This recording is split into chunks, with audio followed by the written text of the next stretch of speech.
बेटा हम लोग गज़ल नंबर 1 पढ़ रहे थे और मैंने इसके आपको मफ़हूम और इसके अंदर रदीफ, काफ़िया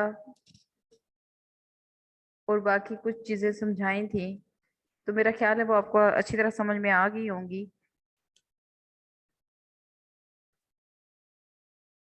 गज़ल के मानी औरतों से बातें करना या औरतों की बातें करना के हैं। गज़ल का पहला शेर क्या कहलाता है? आज मुझे ज़रा थोड़ा सा आप उसके बारे में बताएंगे। अगर मैं आपसे पूछना चाहूँ कुछ क्वेश्चन तो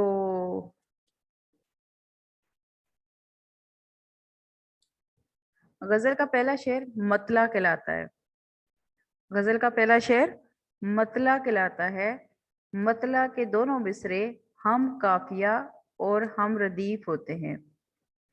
हम काफिया की काफिया है और हम रदीफ होते हैं। मतला के मानी तलू होने की जगह या निकलना की जगह के हैं। ये इस गजल का मतला है। हस्ती अपनी हबाब की सी है, ये नुमाइश शराब की सी है। इसमें रदीफ के अल्फाज की सी है और काफी अल्फाज हबाब और शराब हैं। बेटा मीर को उर्दू गजल का बादशाह कहा जाता है। मीर की गजलों का मौजू दर्द व गम, इश्क व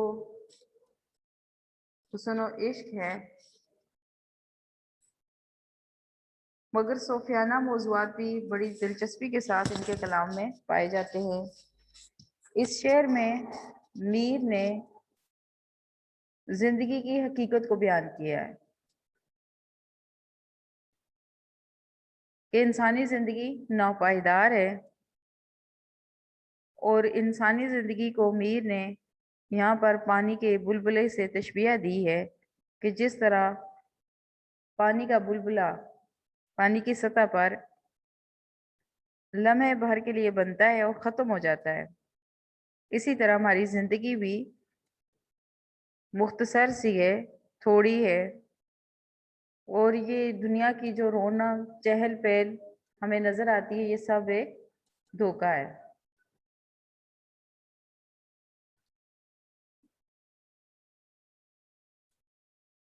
ये सब चीज़ें यानी एक धोखा है और हम अपनी ख्वाहिशात के पीछे भागते रहते हैं और दुनिया की हकीकत को भूल जाते हैं।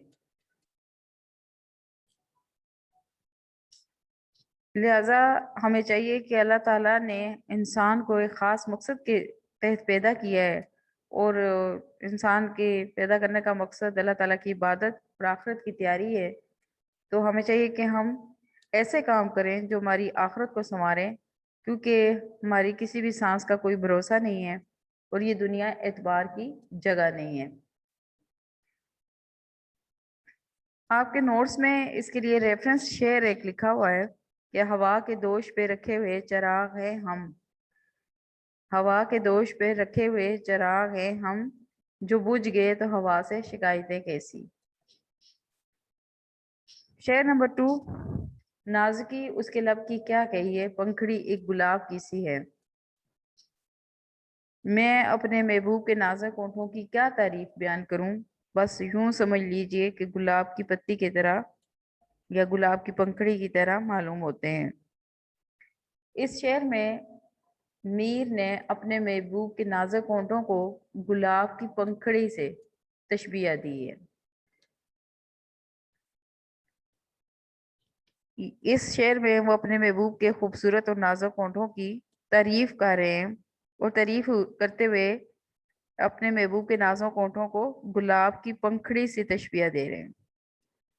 देते हुए कहते हैं कि मेरे महबूब के होंठ बहुत नर्म नाजुक है, खूबसूरत है और जिस तरह से यानी कि फूल खूबसूरत होता है, उसकी पत्तियां खूबसूरत होती हैं, इसी तरह से मेरे महबूब के होंठ भी खूबसूरत हैं और इसके बात करने का अंदाज, बोलने का अंदाज भी बहुत प्यारा है। क्योंकि जब इंसान बात करता है तो होंठों से करता है और महबूब के होंठ जो है वो शायर कहता है कि गुलाब की पत्ती की तरह नर्म नाजुक है।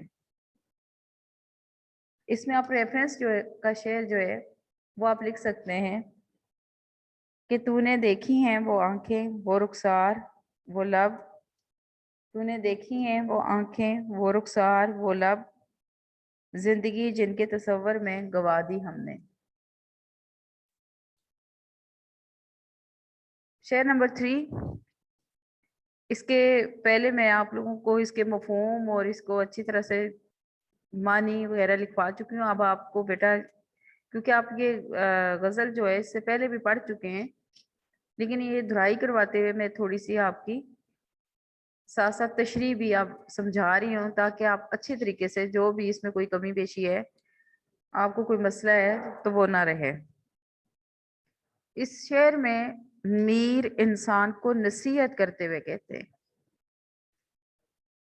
کہ اس دنیا کو دل کی آنکھ کھول کر سمجھو، یعنی اس دنیا کی حقیقت کو دل کی آنکھیں کھول کر سمجھو، کیونکہ یہاں کی اوقات ایک خواب کی سی ہے۔ میر اس شعر میں زندگی کی حقیقت کو اور انسان کو نصیحت کرتے ہوئے کہتے ہیں، یعنی زندگی کی حقیقت کو بیان کرتے ہیں اور انسان کو نصیحت کرتے ہوئے کہتے ہیں کہ ہمیں اس دنیا میں یہ علم ہوا کہ دنیا کی جو حقیقت ہے وہ خواب سے زیادہ کچھ نہیں ہے، اور اس دنیا میں انسان ایک مسافر کی سی طرح ہے، مسافر کی طرح ہے جسے سفر آخرت درپیش ہے، یعنی ہر انسان کو معلوم ہے کہ اسے اس دنیا سے جانا ہے، اور جس طرح انسان سوتا ہے خواب مختصر ہوتے ہیں، تھوڑی دیر کے لیے ہوتے ہیں، اور جب انسان جاگتا ہے خواب سے بیدار ہوتا ہے تو وہ اصل دنیا میں ہوتا ہے۔ اسی طرح سے ہمارا اس دنیا میں آنا ایک خواب کی طرح ہے۔ ہم اس دنیا میں مختصر سے وقت کے لیے آئے ہیں، ہمارے پاس تھوڑا سا وقت ہے، اور اس دنیا کے ختم ہونے کے بعد پھر آخرت ہے، تو ہمیں اس دنیا میں رہ کر ہی آخرت کی تیاری کرنی چاہیے۔ یعنی کہ چشم دل کھول کا مطلب ہے کہ اپنے عقل و شعور کو استعمال کرنا چاہیے اور اس دنیا کی حقیقت کو سمجھنا چاہیے۔ اگلا شعر بیٹا یہ دنیا کے بارے میں تھا، میر اس شعر میں دنیا کی حقیقت بیان کر رہے تھے، لیکن اس سے اگلا شعر جو ہے وہ پھر محبوب کے بارے میں ہے۔ بار بار اس کے در پہ جاتا ہوں، حالت اب اضطراب کی سی ہے، یعنی میں اپنے دل کے ہاتھوں مجبور ہو کر اور محبوب کے عشق میں گرفتار ہو کر، بے چین اور بے قرار ہو کر جب محبوب کے در پہ جاتا ہوں جس کے عشق نے مجھے دیوانہ بنا رکھا ہے، تو اس سے ملاقات کیے بغیر ہی جب واپس چلا آتا ہوں تو میرے دل کی بے چینیاں بے قراریاں اور بڑھ جاتی ہیں اور میرے دل کا برا حال ہو جاتا ہے۔ تو اس شعر میں میر اپنے دل کی کیفیت بیان کر رہے ہیں، اس شعر میں میر کیا بیان کر رہے ہیں؟ اپنے دل کی کیفیت بیان کر رہے ہیں، اپنے دل کا حال بیان کر رہے ہیں کہ میں اپنے محبوب کے عشق کے ہاتھوں مجبور ہو کر بار بار اس کے در پہ جاتا ہوں، اس کی گلی میں جاتا ہوں تاکہ اس سے ملاقات ہو جائے۔ محبوب کی یاد جب مجھے ستاتی ہے تو پھر میری بے چینی اور بے قراری اور بڑھ جاتی ہے، لیکن جب میں اسے ملاقات کیے بغیر ہی واپس چلا آتا ہوں تو میری بے چینی اور بے قراری میں اور اضافہ ہو جاتا ہے، یعنی حالت اب اضطراب کی سی ہے، بے چینی والی بے قراری والی ہے، میری بے چینی اور بے قراری میرا تڑپنا اور زیادہ بڑھ جاتا ہے۔ اس میں آپ ریفرنس شعر لکھ سکتے ہیں، یہ نہ تھی ہماری قسمت کے وصال یار ہوتا، یہ نہ تھی ہماری قسمت کے وصال یار ہوتا، اگر اور جیتے رہتے یہی انتظار ہوتا۔ اس میں آپ ایک اور ریفرنس بھی لکھ سکتے ہیں کہ ابتدائے عشق ہے روتا ہے کیا، ابتدائے عشق ہے روتا ہے کیا، آگے آگے دیکھیے ہوتا ہے کیا۔ اگلا شعر، میں جو بولا کہا کہ یہ آواز اسی خانہ خراب کی سی ہے، میں جو بولا کہا کہ یہ آواز اسی خانہ خراب کی سی ہے۔ میر اس شعر میں اپنے محبوب کے ظلم و ستم کا ذکر کرتے ہوئے کہتے ہیں کہ میرا محبوب بہت ناز نخروں والا ہے اور میرے ساتھ بے رخی برتتا ہے۔ اب محبوب کی کیفیت یہ ہے کہ وہ مجھے اپنے سامنے گوارا نہیں کرتا، یعنی کہ مجھے اپنے سامنے گوارا کرنا تو دور کی بات، مجھ سے بات کرنا تو دور کی بات، وہ میری آواز سننا بھی پسند نہیں کرتا۔ میر کا کہنا ہے کہ میری آواز جب میرے محبوب کے کانوں میں پڑتی ہے تو وہ نفرت بھرے لہجے میں کہتا ہے کہ یہ تو اسی تباہ حال عاشق میر کی آواز ہے جس سے مجھے شدید نفرت ہے۔ یہ سب یعنی کہ میر جو عاشق ہے یعنی اس کے لیے انتہائی دکھ کا، درد کا باعث ہے کہ جب اسے در محبوب سے خالی ہاتھ آنا پڑتا ہے اور اس کا محبوب اس سے بات بھی نہیں کرتا، اسے دیکھنا بھی پسند نہیں کرتا، اس کی آواز سننا بھی پسند نہیں کرتا۔ تو اس میں پھر آپ ریفرنس شعر جو لکھ سکتے ہیں کہ ابتدائے عشق ہے روتا ہے کیا، آگے آگے دیکھیے ہوتا ہے کیا۔ اس کے علاوہ آپ بے نیازی حد سے گزری بندہ پرور کب تلک، بے نیازی حد سے گزری بندہ پرور کب تلک، ہم کہیں گے حال دل، ہم کہیں گے حال دل اور وہ فرمائیں گے کیا۔ اس سے اگلا شعر، آتش غم میں دل بنا شاید، آتش غم میں دل بنا شاید دیر سے بو کباب کی سی ہے۔ میرا دل غموں کی آگ میں جل گیا ہے کیونکہ بہت دیر سے کباب کے جلنے کی بو آ رہی ہے۔ آتش غم، غموں کی آگ۔ اس شعر میں میر نے اپنی زندگی کے دکھوں اور غموں کا ذکر کیا ہے۔ وہ اپنے غم کی شدت کو بیان کرتے ہوئے کہتے ہیں کہ میرا غم شدت اختیار کر چکا ہے، غم کی شدت سے میرا دل جل گیا ہے۔ دل بنا شاید، آتش غم میں دل بنا شاید یعنی غموں کی آگ میں مجھے ایسا لگ رہا ہے کہ میرا دل جل گیا ہے۔ یہاں پہ میر نے اپنے دل کے جلنے کو کباب کے جلنے سے تشبیہ دی ہے، اپنے دل کو کباب سے اور غم کی شدت کو آگ سے تشبیہ دی ہے۔ میر اس شعر میں کہتے ہیں کہ میرا دل اس طرح جل گیا ہے جس طرح کباب کو آگ پر رکھیں اور اس کو اتارنا بھول جائیں تو وہ جل جاتا ہے اور اس کی بو ارد گرد پھیل جاتی ہے، اسی طرح سے میرا دل بھی جل گیا ہے اور اب میرے غم جو ہیں میرے چہرے سے صاف ظاہر ہوتے ہیں۔ اب میں کسی کو بتاؤں یا نہ بتاؤں، میرے چہرے سے میرے غم صاف ظاہر ہوتے ہیں، اب میں انہیں برداشت نہیں کر سکتا۔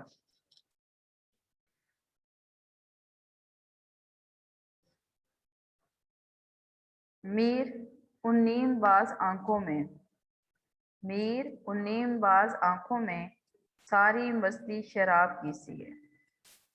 اب اس شعر میں میر جو ہے وہ اپنے محبوب کی آنکھوں کی تعریف بیان کر رہے ہیں۔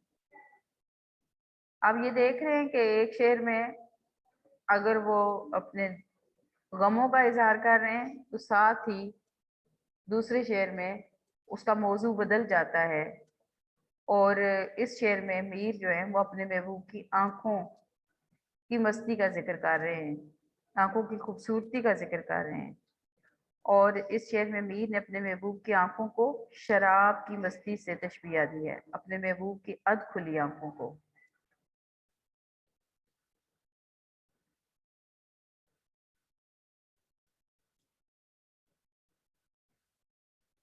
میر ان نیم باز آنکھوں میں ساری مستی شراب کی سی ہے، یعنی اس شعر میں میر نے اپنے महबूब की आंखों को शराब की मस्ती से तशबीह दी है।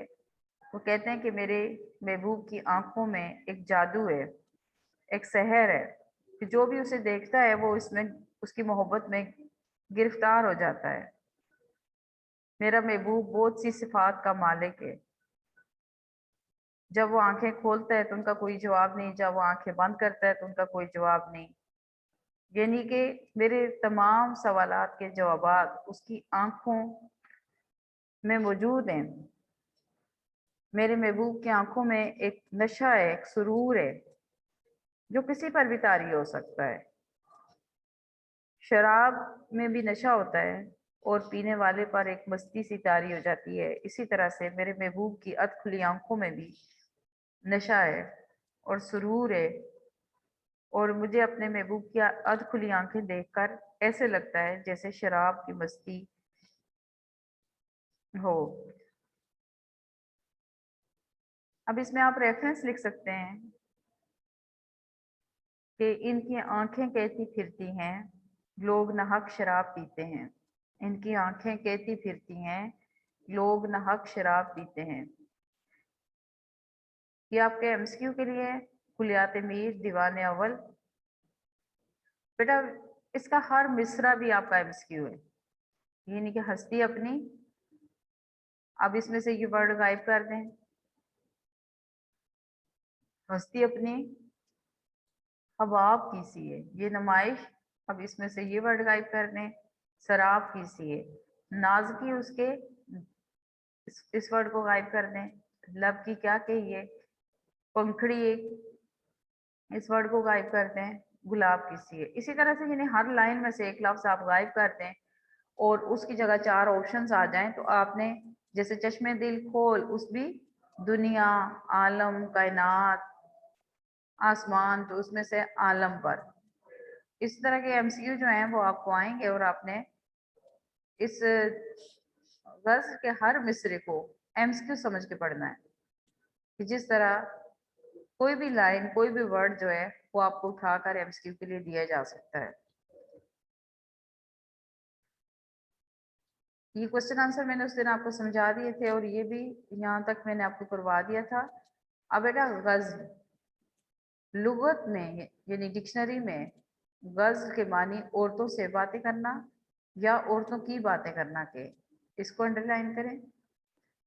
इस्तिलाह में गज़ल शायरी की वो किस्म है जिसमें हुस्न और इश्क के मौज़ूआत और तजर्बात पेश किए जाते हैं। गज़ल के लहजे में मौसीकी और तरन्नुम के अनासर होते हैं। गज़ल में मखसूस अलामतें होती हैं जो गज़ल के दूसरी असनाफ से मुमताज़ करती हैं। गज़ल में हुस्न और इश्क के साथ साथ तसव्वुफ़, अखलाक, इजात और कायनात के मज़ामीन भी शामिल हैं। गज़ल के पहले गज़ल के पहले शेर के दोनों मिसरे हम काफिया और हम रदीफ होते हैं। इस लाइन को अंडरलाइन करते हैं यहाँ तक, और इसमें से इस लाइन को, इतने को अंडरलाइन करें, ये बीच में से छोड़ दें।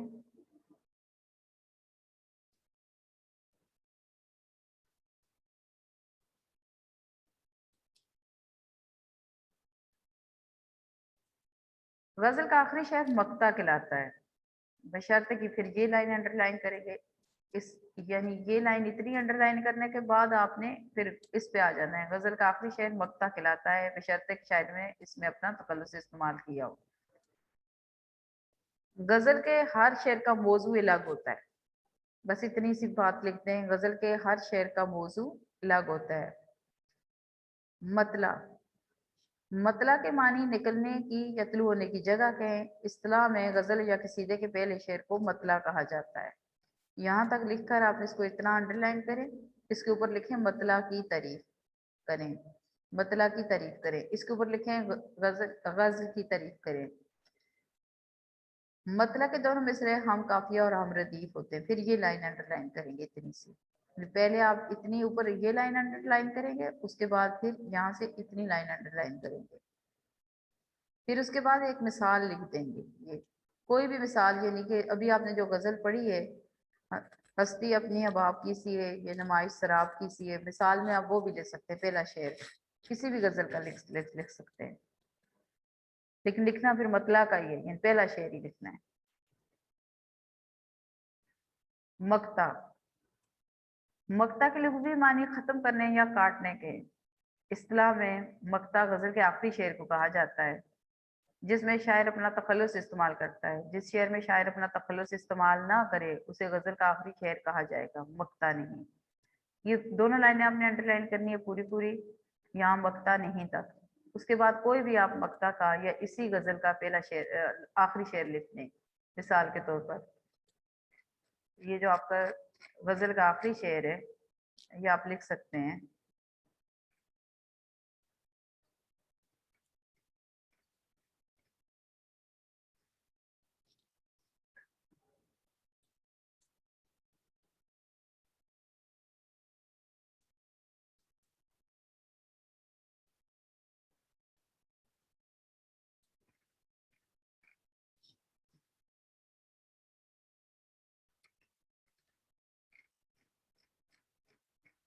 बेटा अब आपके क्लास का टाइम खत्म होता है और आपको इसमें से अगर किसी चीज की कोई समझ ना आए तो वो आप लोग पूछ सकते हैं। और